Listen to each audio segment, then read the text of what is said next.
Estábamos hablando entonces de la clasificación de las proteínas y de acuerdo a su conformación espacial, estábamos diciendo que las podíamos distinguir entre aquellas que son fibrosas y aquellas que son globulares. En las globulares vamos a conversar específicamente de lo que es la mioglobina y la hemoglobina. Son dos moléculas diferentes, pero que se encargan de una de transportar el oxígeno y la otra de almacenar. Recordemos que evolutivamente pues, se ha pasado de la fase anaerobia a la fase aeróbica, porque en presencia de oxígeno se tiene aproximadamente más de 15 veces más energía a partir de la glucosa que en ausencia de oxígeno. En los organismos unicelulares, pues como son tan pequeños, el oxígeno puede absorberse directamente hacia el interior de la célula y pues hacerlas metabólicamente activas. En los vertebrados, por el contrario, han desarrollado mecanismos que proporcionan un adecuado aporte de oxígeno a la célula. El primero de ellos consiste en un sistema circulatorio que va a distribuir el oxígeno a las células por todo el cuerpo, y el segundo consiste en la utilización de proteínas capaces de transportarlo y por supuesto almacenarlo. Por eso vamos a hablar entonces de mioglobina y hemoglobina. La hemoglobina, que se encuentra en el interior de los hematíes, es una proteína bastante fascinante para la bioquímica y es capaz de transportar el oxígeno desde los pulmones a los tejidos y de devolver a su vez el dióxido de carbono y los hidrogeniones, o sea, los protones, a los pulmones. La mioglobina, por su parte, que se localiza en el músculo, proporciona una reserva de aporte de oxígeno para cuando se necesite.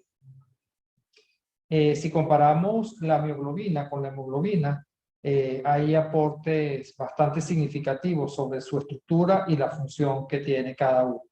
Estas dos proteínas, que aunque están relacionadas evolutivamente, utilizando estructuras casi idénticas para captar el oxígeno.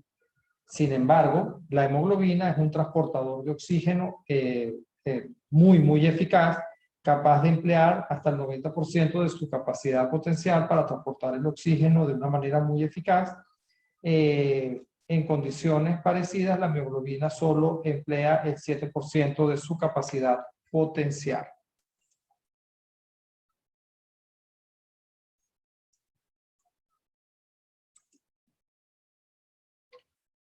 Dentro de la organización que tenemos que conversar de la hemoglobina, bueno, vamos a discernir un poco sobre cómo está conformada la hemoglobina específicamente.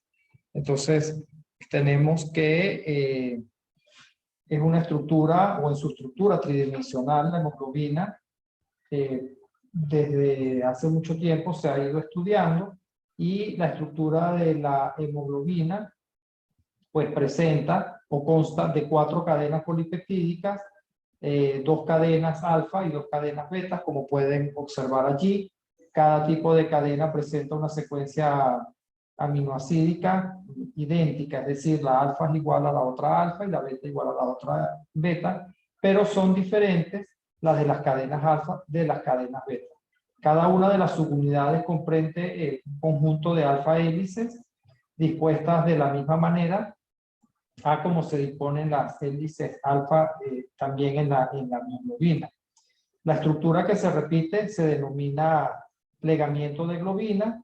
Es compatible con esta semejanza estructural las secuencias aminoacédicas tanto de la cadena alfa y beta de la hemoglobina humana, y se alinean fácilmente a las correspondientes secuencias también que presenta la mioglobina de otros animales. Se mantiene una buena conservación de residuos, como son los residuos de histidina, tanto la proximal y la distal, que vamos a ver más adelante, que están involucradas directamente en el transporte de oxígeno. Entonces tenemos que es una hemoglobina llamada oligomérica. Recuerden la estructura cuaternaria. Está compuesta, como les había dicho, por las 4 subunidades, 2 alfa, 2 beta, y cada subunidad presenta un grupo hemo. Ese grupo hemo vamos a discernir un poco más adelante y vamos a hablar dónde están localizados específicamente.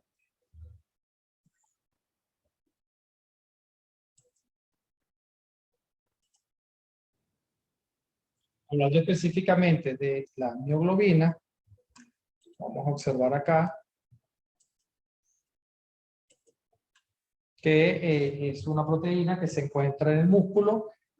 Por supuesto, la mioglobina puede estar, o su estructura, que fue revelada quizás en la década de 1950, por allí, consta en su mayoría de dos hélices alfa que van a estar conectadas entre sí por los giros, que son estructuras secundarias, hasta formar una estructura globular como la que pueden observar en la figura. La mioglobina, vamos a hablar que puede estar bajo dos formas: sin oxígeno, que es la denominada desoximioglobina, o unida a una molécula de oxígeno denominada oximioglobina.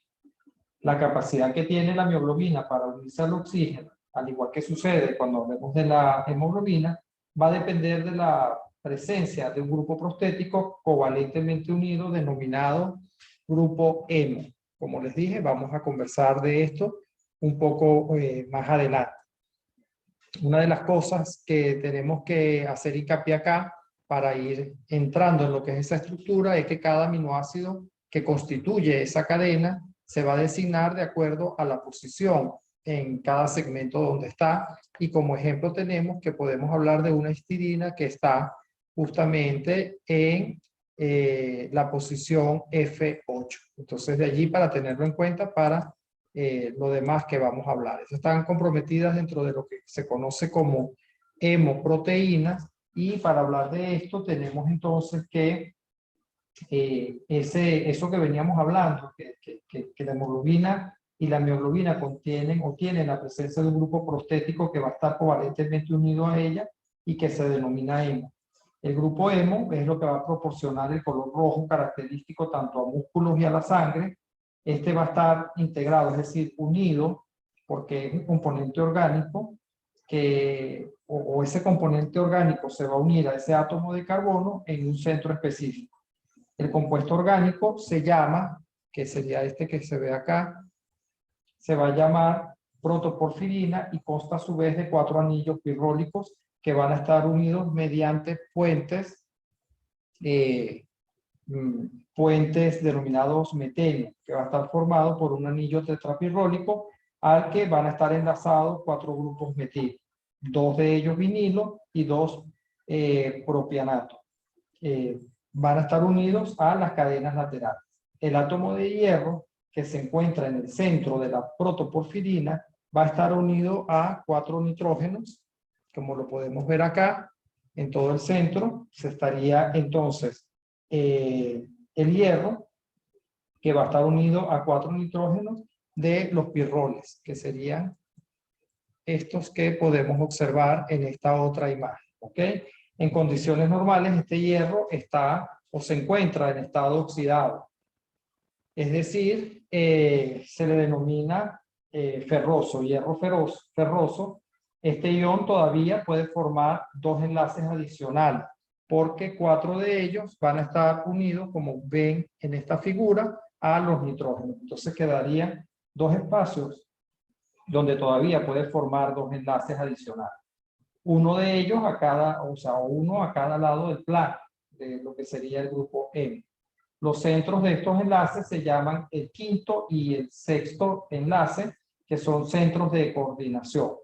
En la mioglobina, el quinto centro de coordinación va a estar ocupado por el anillo imidazólico de la histidina, que está presente en la proteína, y a esta histidina es la que se le denomina como histidina proximal.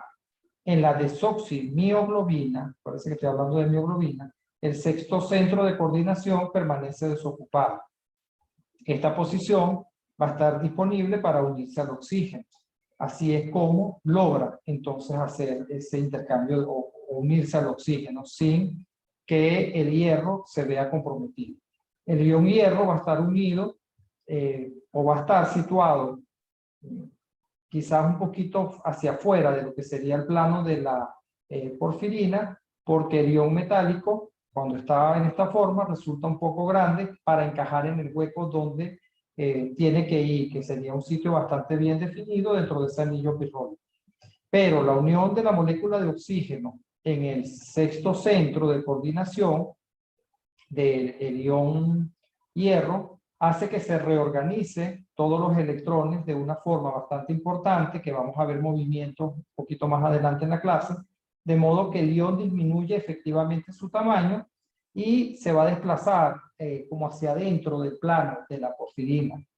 Este cambio en la estructura electrónica está acompañado por cambios en las propiedades de la mioglobina y de la hemoglobina, porque esto es válido para las dos, lo que sirve de base para la formación de lo que ustedes van a ver durante la carrera, que es la resonancia magnética funcional.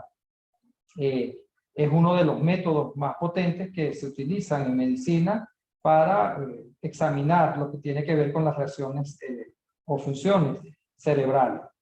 La estructura de la mioglobina impide la liberación, por otro lado, que es bueno acotarlo, de lo que se denomina especies reactivas de oxígeno que podrían de alguna manera pues, dañar otras moléculas.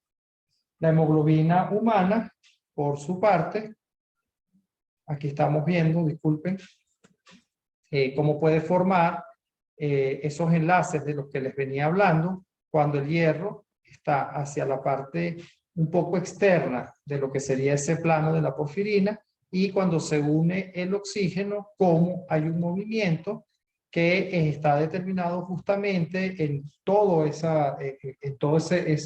sistema que tiene la hemoglobina. Recordemos entonces que estábamos hablando de la quinta y la sexta posición, que es una posición de coordinación, y hablamos de lo que es la histidina proximal, y en la sexta posición, que sería donde está el oxígeno, como pueden observar acá, en el momento que eso ocurre, lógicamente pues hay un cambio conformacional total de la molécula. Y aquí lo vemos también en esta otra imagen, y podemos observar exactamente, bueno, lo que sucede, pues, cada una de ellas. Entonces, hablando desde el punto de vista de esta estructura, se ha determinado que las estructuras de la hemoglobina, incluida la hemoglobina humana, pues son muy parecidas, que era lo que les comentaba. Recuerden que están entonces formadas por alfa hélices, y que eso es lo que le da el sitio exacto que tiene que tener para que se forme. La hemoglobina, por su parte, recordemos que es un tetrámero que se denomina en adultos humanos como hemoglobina A. Se describe muchísimo mejor cuando se habla que es una pareja de dímeros alfa y beta idénticos, o sea, es decir, está formada por un alfa 1, beta 1 y un alfa 2, beta 2, que se asocian y forman esa proteína oligomérica. Hablamos también de desoxihemoglobina y de oxihemoglobina. Entonces, eso lo vamos a ver un poquito más en detalle más adelante.